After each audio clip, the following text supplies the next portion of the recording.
ఇంట్లో ఎవరైనా ఉన్నారా? సునందపురంలో ప్రజలు హాయిగా జీవిస్తూ ఉండేవారు. వారికి ఎలాంటి కష్టమూ ఉండేది కాదు. ఆ ఊరికి సమీపంలో ఒక అడవి ఉండేది. ఆ అడవిలో ఒక పాడుపడ్డ బావి ఉండేది. ఆ బావిలో ఒక దయ్యం ఉండేది. ఆ దయ్యం పేరు కల్పిక.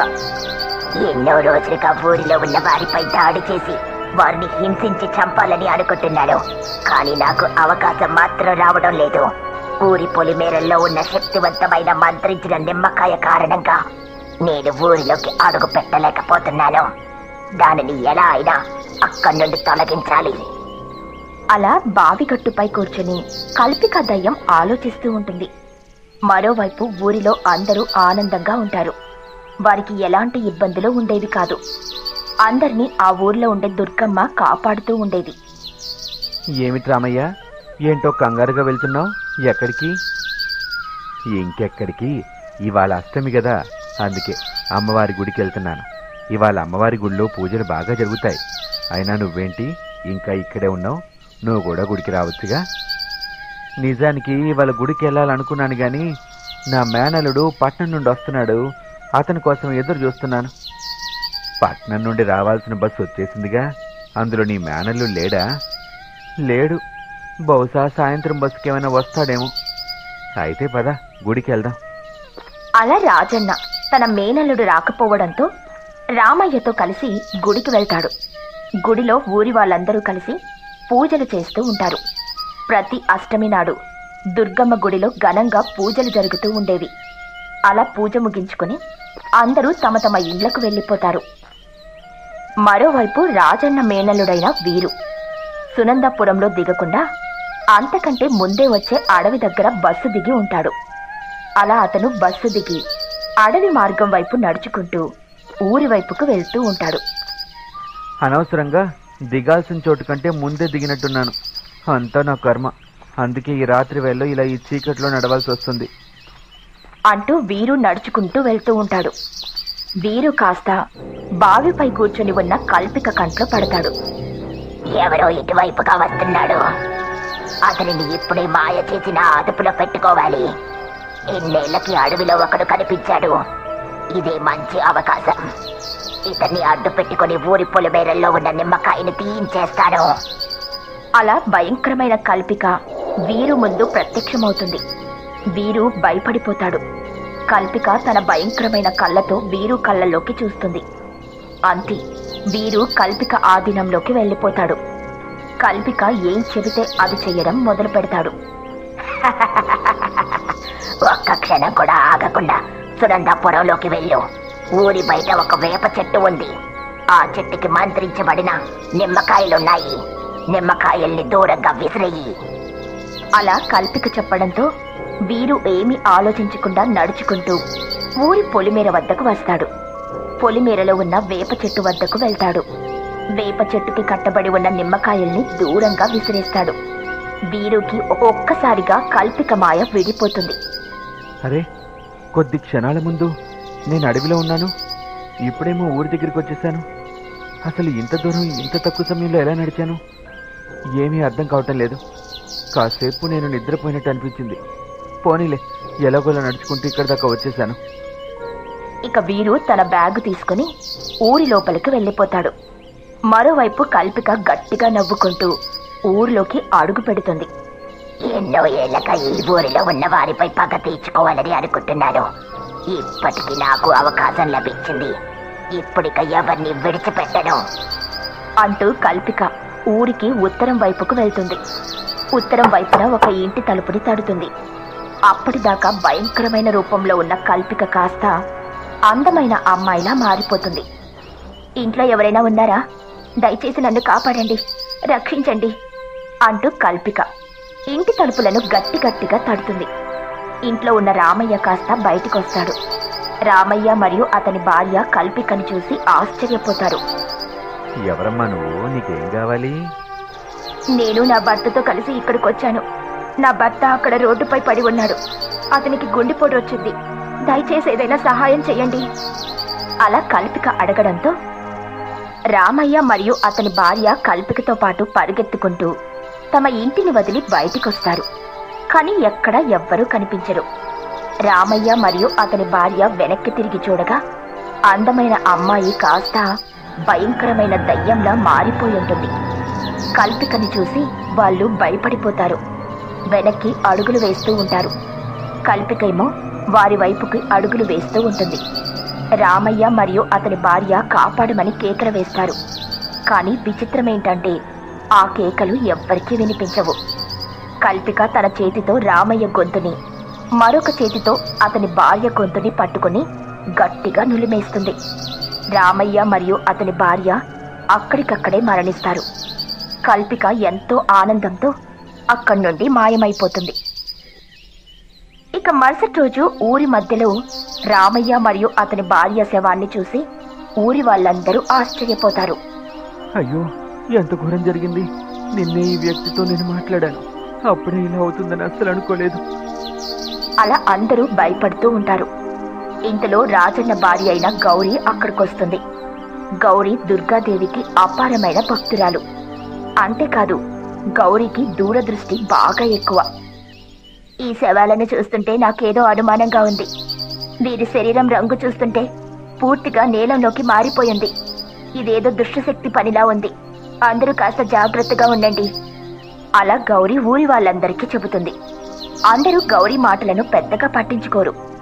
ఊరి వాళ్ళందరూ దోపిడి దొంగలు ఊరిలోకొచ్చి దొంగతనం చేసి మనుషులను చంపుతూ ఉన్నారని అనుకుంటారు. ఇక మరుసటి రోజు రాత్రి కల్పిక మరొకరిని చంపడానికని ఊర్లోకి అడుగు పెడుతుంది. ఈసారి కల్పిక నేరుగా రాజన్న ఇంటికి వెళ్తుంది. ఇంట్లో ఎవరైనా ఉన్నారా? ఎవరైనా ఉంటే దయచేసి బయటికి రండి. కల్పిక రాజన్న ఇంటి తలుపుల్ని తడుతూ ఉంటుంది. ఆ సమయంలో రాజన్న మరియు అతని భార్య గాఢ నిద్రలో ఉంటారు. అతని మేనల్లుడు మాత్రం మేల్కొనే ఉంటాడు.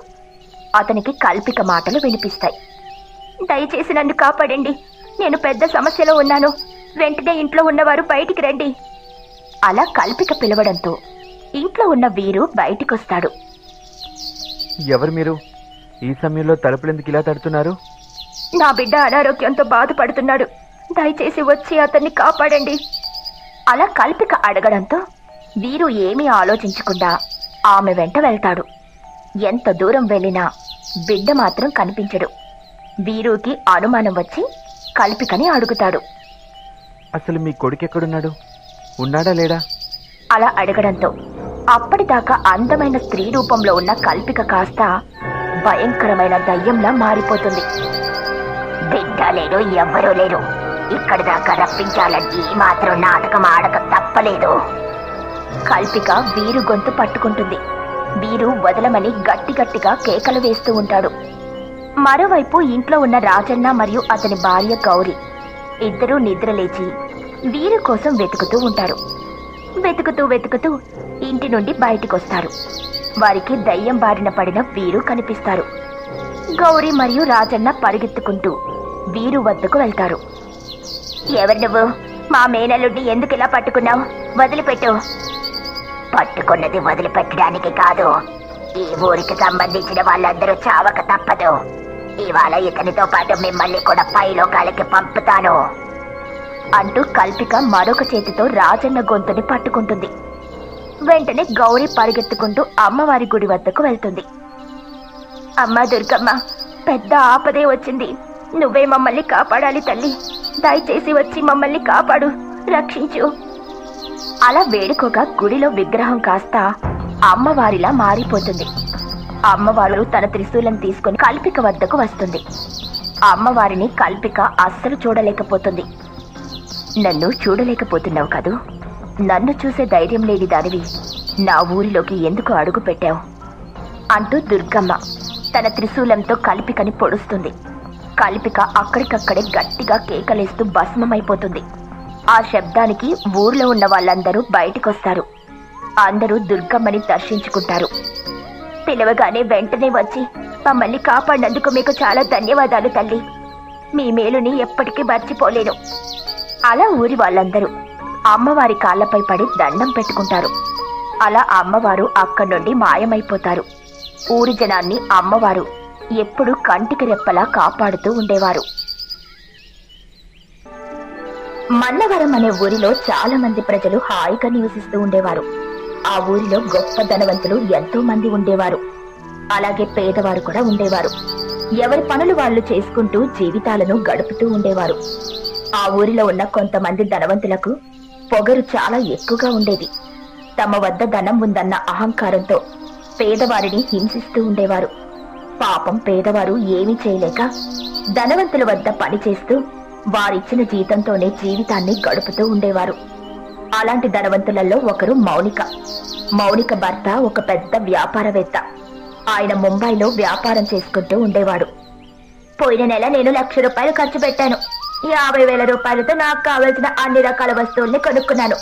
ఇక మిగిలిన 50,000 రూపాయలతో ఇంటికి కావలసిన వస్తువులు కొనుక్కున్నాను.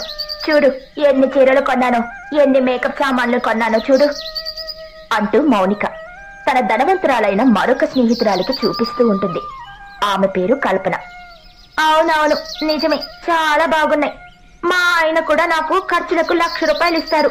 1,00,000 రూపాయలు ఎలా ఖర్చు అవుతున్నాయో కూడా అర్థం కావడం లేదు. చాలా త్వరగా ఖర్చు అయిపోతున్నాయి. ఈసారి కాస్త ఎక్కువ డబ్బులు ఇవ్వమనే అడుగుతాను. అలా మౌనిక మరియు కల్పన మాట్లాడుకుంటూ ఉంటారు. మౌనిక ఇంట్లో గౌరీ అనే మహిళ పని చేస్తూ ఉండేది. గౌరీ చాలా పేదరికంలో ఉంటుంది. భర్త చనిపోవడంతో ఉన్న తన ఒక్కగానొక్క కొడుకుని చదివించుకోవడానికి మౌనిక వద్ద పని చేస్తూ ఉంటుంది. గౌరీ దుర్గాదేవికి అపారమైన భక్తురాలు. ఒరే బాలు, త్వరగా బడికి వెళ్ళురా. ఆలస్యమైందంటే ఇక అదే సంగతులు. మీ టీచర్ గారు నాకు నీపై కంప్లైంట్లు చేస్తూ ఉంటారు. ఇదిగో వెళ్తున్నానమ్మా. ఎన్నిసార్లు చెప్పాన్రా, వెళ్తున్నాను లేదా వెళ్తాను అని అనకూడదని. వెళ్ళొస్తాను అని చెప్పాలి. ఎప్పుడు నేర్చుకుంటావో ఏమో. అయ్యో అవును కదా, పూర్తిగా మర్చిపోయాను. వెళ్ళొస్తానమ్మా అంటూ బాలు బడికి వెళ్ళిపోతాడు.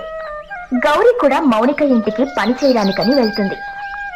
అమ్మగారు, ఇవాళ ఏ వంట వండమంటారు? ఇవాళ నా స్నేహితురాలు నా ఇంటికి వచ్చింది. చాలా రోజుల తర్వాత మేమిద్దరూ కలుసుకున్నాం. ఇవాళ మంచి బిర్యానీ చెయ్యి, అలాగే పాయసం కూడా చెయ్యి. ఇవాళ నాకు బిర్యానీ తినాలని లేదు మౌనిక, రేపు వండమని చెప్పు. అయ్యో లేదమ్మగారు, రేపటి నుండి 9 రోజుల పాటు నేను ఎలాంటి మాంసాహారాన్ని వండను. ఎందుకు వండవు? అమ్మా, రేపటి నుండి నవరాత్రులు ప్రారంభం కాబోతున్నాయమ్మా. ఈ నవరాత్రులలో నేను అమ్మవారిని పూజించుకుంటాను. ఈ సమయాల్లో నేను మాంసాహారాన్ని ముట్టుకోను, అలాగే వండను. దయచేసి 9 రోజుల పాటు నా చేత మాంసాహారాన్ని వండించకండమ్మా. నీకు చాలా పుణ్యం ఉంటుంది. నువ్వు కూడా నవరాత్రి పూజ చేసుకుంటావా? ఆశ్చర్యంగా ఉందే. మీలాంటి పేదవారిలో కూడా భక్తి ఉందంటే నమ్మలేకపోతున్నాను.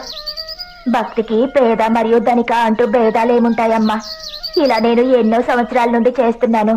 అమ్మవారి దయ వల్లనే నా కొడుకుని నేను చదివించుకోగలుగుతున్నాను.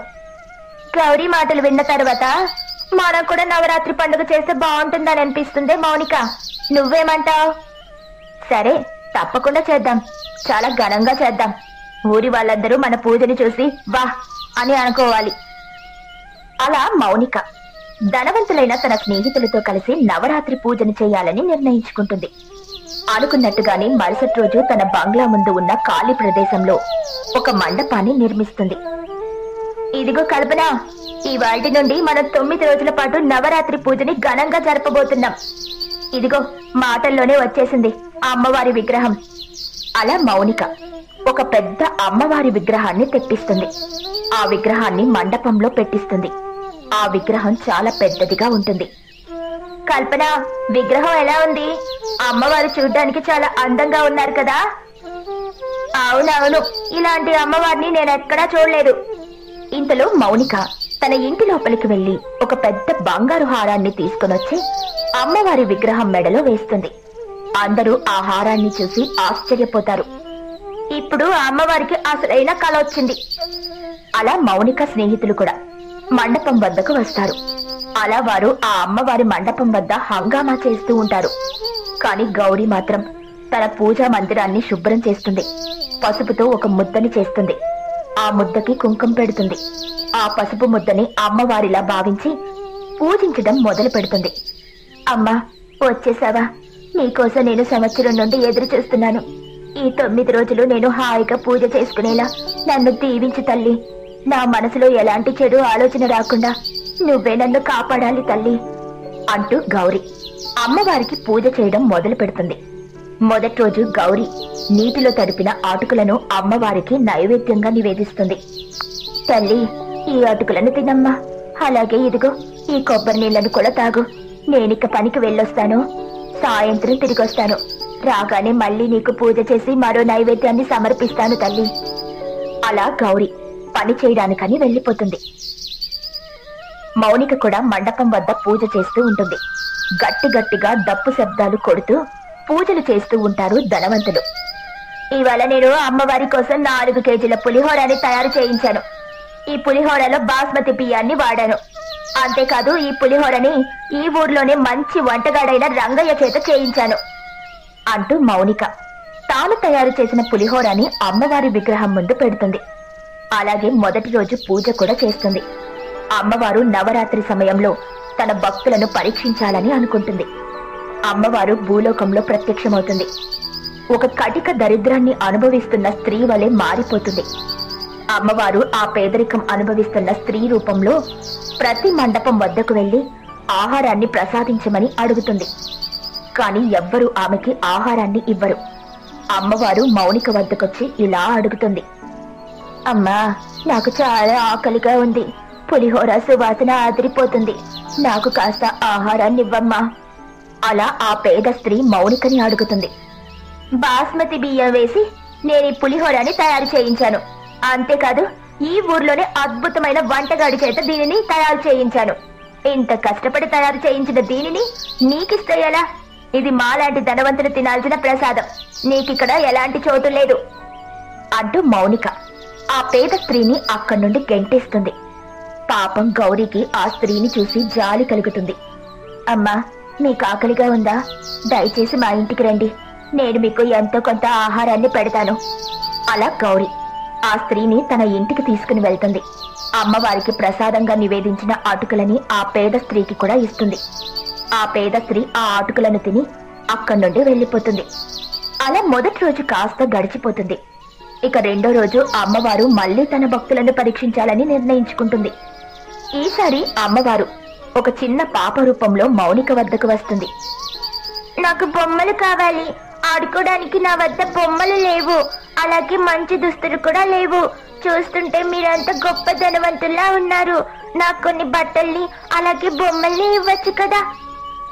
అరే, ఈ మధ్య అడుక్కునే వాళ్ళు బాగా ఎక్కువైపోయారు. ఇలా ఎక్కడ పడితే అక్కడికి వచ్చి అడుక్కుంటూ ఉన్నారు. ఇలాంటి వారిని అస్సలు ప్రోత్సహించకూడదు. మనం కష్టపడి సంపాదించుకునే డబ్బుల నుండి ఇలాంటి వారికి ఎందుకు భాగాన్నివ్వాలి? నువ్వు చెప్పింది నిజమే అంటూ మౌనిక ఆ పాపని అక్కడి నుండి గెంటేస్తుంది.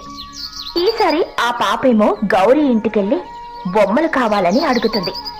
చాలా ముచ్చటగా ఉన్నావు తల్లి. నాకు కూడా నీలాంటి కూతురుంటే బాగుండేది అంటూ తన కొడుకు వద్దున్న బొమ్మల్ని తీసి ఆ చిన్న పాపకి ఇస్తుంది. నీ కొడుకు వద్దున్న బొమ్మలు తీసి నాకు ఇచ్చేస్తున్నావు. నీ కొడుకేమైనా అంటే ఎలా? మరేం పర్వాలేదులే. బొమ్మలతో ఆడుకునే వయసు కాదు వాడిది. వాడు నీకంటే చాలా పెద్దవాడు. నీలాంటి ఒక చిన్న పాపకిచ్చానని చెబితే వాడు కూడా ఆనందపడతాడు. అలా గౌరీ చెప్పడంతో ఆ పాప బొమ్మలను తీసుకుని నవ్వుతూ అక్కడి నుండి వెళ్లిపోతుంది. అలా కొన్ని రోజులు గడుస్తుంది. సరిగ్గా 9వ రోజు ఊరంతా తమ తమ అమ్మవారి మండపాల్లో అమ్మవారికి మహానైవేద్యాన్ని సమర్పిస్తూ ఉంటారు. అలాగే అమ్మవారికి సారెని కూడా అర్పిస్తూ ఉంటారు. ఆ సారెలో పట్టు చీరలు, నగలు, అలాగే గాజులు కూడా ఉంటాయి. ఇక గౌరీ కూడా తన కొడుకుని తీసుకుని మౌనిక వద్దకు వస్తుంది. అందరూ ఆ మండపంలో అమ్మవారికి పూజలు చేస్తూ కానుకలు సమర్పిస్తూ ఉంటారు. ఈ పట్టు చీర ఎంత అనుకున్నారు? 10,000 రూపాయలు. అలాగే ఈ నెక్లెస్ 1,00,000 రూపాయలు. ఈ గాజులేమో ఒక్కో డజను 1,000 రూపాయలు.